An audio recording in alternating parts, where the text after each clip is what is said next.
How to Live on 24 Hours a Day by Arnold Bennett. Preface. This preface, though placed at the beginning, as a preface must be, should be read at the end of the book.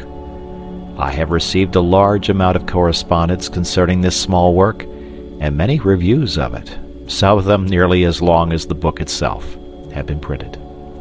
But scarcely any of the comment has been adverse.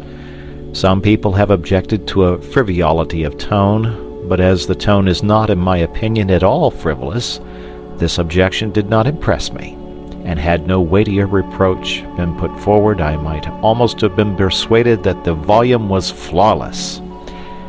A more serious stricture has, however, been offered, not in the press, but by sundry obviously sincere correspondents, and I must deal with it. A reference to page 43 will show that I anticipated and feared this disapprobation. The sentence against which protests have been made is as follows. Quote, "In the majority of instances, he, the typical man, does not precisely feel a passion for his business. At best, he does not dislike it. He begins his business functions with some reluctance, as late as he can, and he ends them with joy, as early as he can. And his engines, while he is engaged in his business, are seldom at their full horsepower." End quote. I am assured, in accents of unmistakable sincerity, that there are many businessmen, not merely those in high positions or with fine prospects, but modest subordinates with no hope of ever being much better off, who do enjoy their business functions, who do not shirk them, who do not arrive at their office as late as possible and depart as early as possible, who, in a word, put the whole of their force into their day's work and are genuinely fatigued at the end thereof. I am ready to believe it. I do believe it. I know it. I always knew it. Both in London and in the provinces, it has been my lot to spend long years in subordinate situations of business, and the fact did not escape me that a certain proportion of my peers showed what amounted to an honest passion for their duties, and that while engaged in those duties they were really living to the fullest extent of which they were capable. But I remained convinced that these fortunate and happy individuals, happier perhaps than they guessed, did not and do not constitute a majority or anything like a majority. I remained convinced that the majority of decent, average, conscientious men of business, men with aspirations and ideals, do not as a rule go home of a night genuinely tired. I remain convinced that they put not as much but as little of themselves as they conscientiously can into the earning of a livelihood, and that their vocation bores rather than interests them. Nevertheless, I admit that the minority is of sufficient importance to merit attention, and that I ought not to have ignored it so completely as I did do. The whole difficulty of the hard-working minority was put in a single colloquial sentence by one of my correspondents. He wrote, "I am just as keen as anyone on doing something to exceed my program, but allow me to tell you that when I get home at 6:30 p.m., I am not anything like so fresh as you seem to imagine."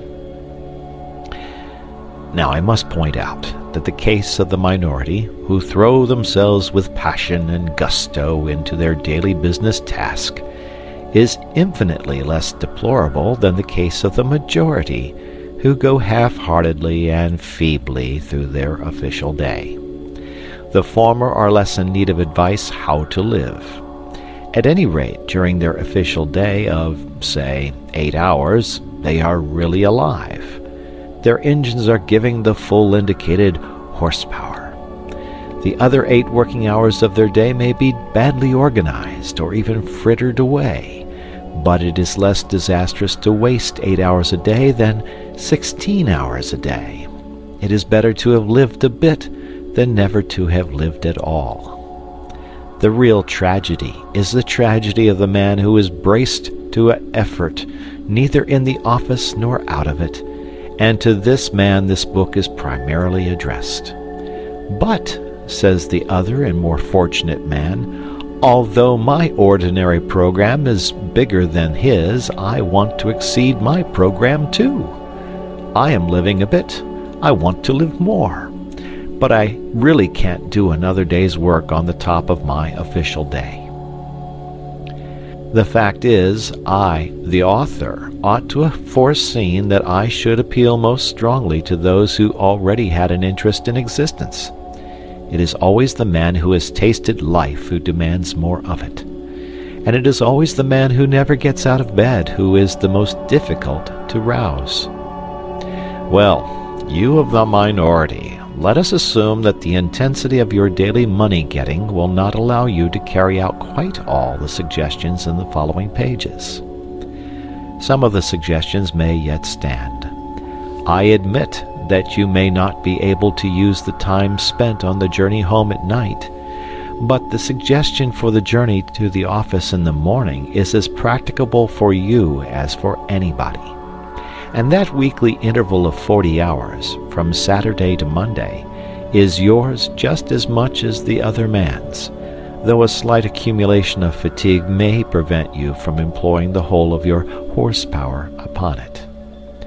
There remains then the important portion of the 3 or more evenings a week. You tell me flatly that you are too tired to do anything outside your program at night. In reply to which I tell you flatly that if your ordinary day's work is thus exhausting, then the balance of your life is wrong and must be adjusted. A man's powers ought not to be monopolized by his ordinary day's work. What, then, is to be done? The obvious thing to do is to circumvent your ardor for your ordinary day's work by a ruse. Employ your engines in something beyond the program before and not after you employ them on the program itself.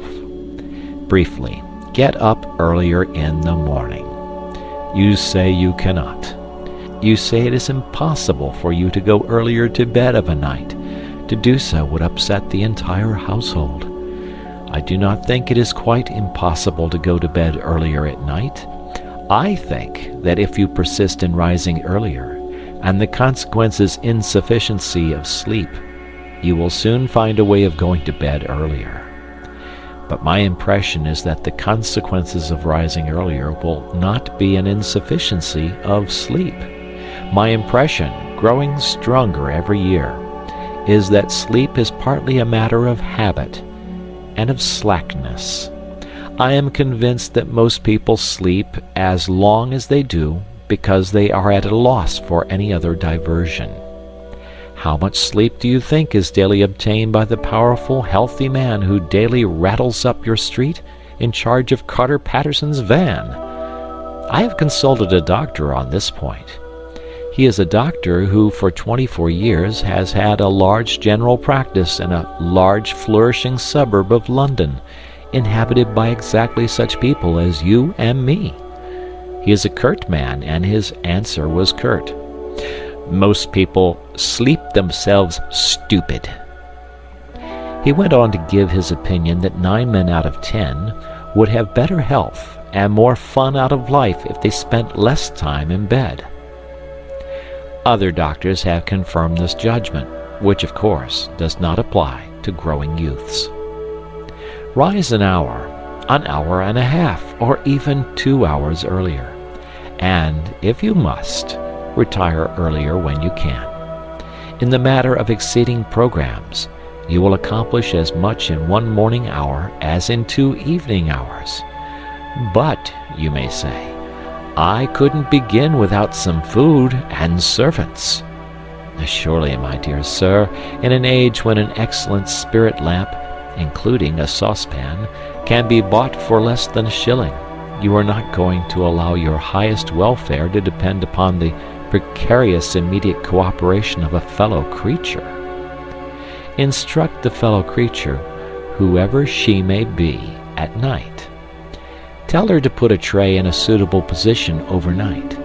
On that tray, 2 biscuits, a cup and saucer, a box of matches and a spirit lamp, On the lamp, the saucepan. On the saucepan, the lid, but turned the wrong way up.